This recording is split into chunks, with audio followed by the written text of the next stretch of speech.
Andhra Pradesh BC సంఘం ఆధ్వర్యంలో నేడు నేను మాట్లాడబోతున్నటువంటి నా బీసీ జాతి రజక సోదరుల గురించి నేను మాట్లాడుతున్నాను. రాజసము గల్ల మే మేరా రాజాకూలం సజమైన మనసు గల్ల మే మేరా సాకలోలం.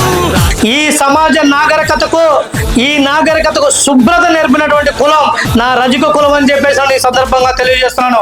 ఇవాళ రజక కులస్తులు వర్తమానంలో వారు పడుతున్నటువంటి ఇబ్బందులను ఈ రాష్ట్ర ప్రభుత్వం దృష్టి పెట్టాలని చెప్పేసి నేను ఈ సందర్భంగా తెలియజేస్తున్నాను. రాష్ట్ర వ్యాప్తంగా ఇవాళ రజక కులస్తులు పేదరికంతో మగ్గిపోతున్నారు. నా రజక కులస్తుల్లో ఉన్నటువంటి పిల్లలు విద్యకు దూరం అయ్యేటటువంటి పరిస్థితి ఉంది. ఇట్టి పరిస్థితుల్లో రజక కార్పొరేషన్ కు వారు జనాభా ఆధారంగా బడ్జెట్ కేటాయించాలని చెప్పేసి ఈ రాష్ట్ర ప్రభుత్వాన్ని డిమాండ్ చేస్తున్నాను. ఏదైతే రజక వృత్తి ఉందో రజక వృత్తికి పెద్ద ఎత్తున ప్రోత్సాహాలు ఇవ్వాలని చెప్పేసి నేను ఈ సందర్భంగా రాష్ట్ర ప్రభుత్వాన్ని అడుగుతున్నాను. ఇవాళకి కూడా గ్రామాల్లో కుల వృత్తి పేరుతో అవమానించబడుతున్నట్టు కులం రజకుల కులం.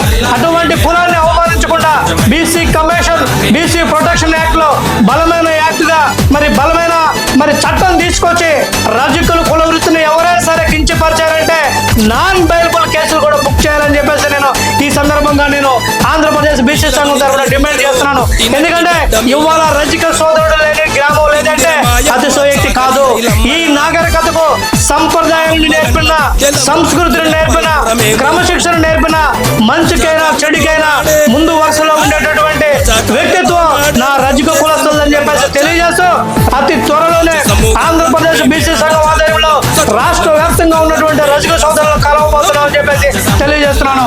నా రజక సోదరులతో ఆత్మీయ సమావేశాలు ఏర్పాటు చేయబోతున్నామని చెప్పేసి తెలియజేస్తున్నాను.